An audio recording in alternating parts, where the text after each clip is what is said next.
Our next language arts lesson is about personification, and this is a type of skill that authors use in figurative language. There's something I've been dreading since the second week of school, when Mrs. Truman gave us each a task, assigning us to a topic that we'd researched on our own, and then take turns presenting to the class. Amber got similes and Angelo got puns. When I've been asked to give a presentation on something that gives human traits to stuff that isn't people, my teacher calls it personification.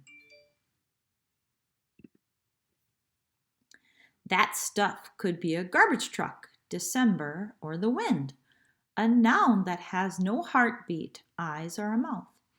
It compares what something does to things that people do, like angry storms are marching through the South.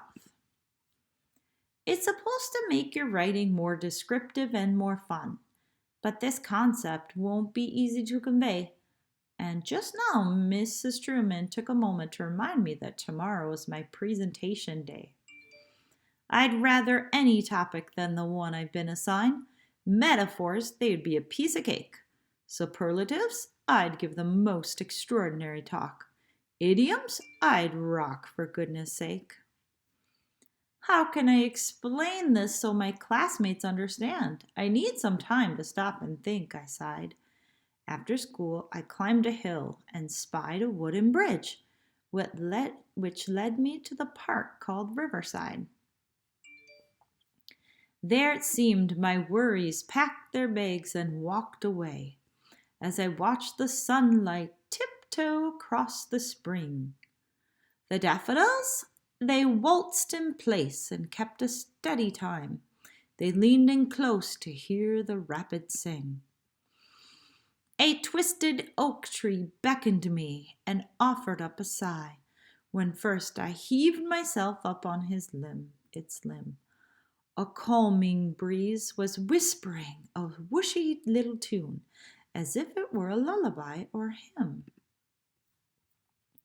Across from me a stone wall dressed in ivy stood in place. In a crooked crack there bloomed a single posy. The sun and clouds play peekaboo, hide and seek, against the light blue sky. The leaves met up for a ring around the rosy. The park had been so welcoming, I nearly forgot about the talk I am giving to my class. Across the way, a riding mower coughed, then started up, and hummed across a distant bank of grass. Sleep and rest abandoned me the night before my speech. My mattress tossed and flipped me like a dime. The sun awakened early as I dressed and left for school. The bus wheezed to a stop and I climbed in. It's presentation time at school. I'm dried mouth and I'm shaky.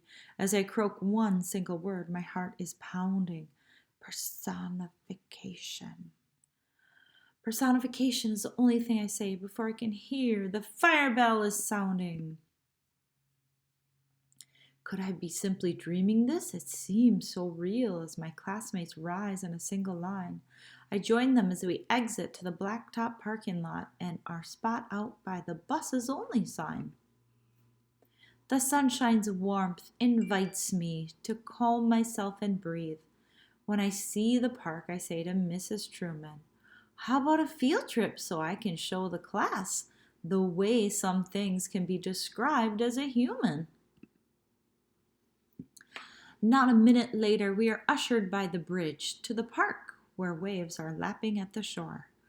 Kayla says, "This birch tree here has shed its coat of white," and my classmates all around me add some more. That bench is calling out my name. The water fountain, hiccuped. A beard of moss is growing on the tree. A smile creeps across my face as Mrs. Truman beams.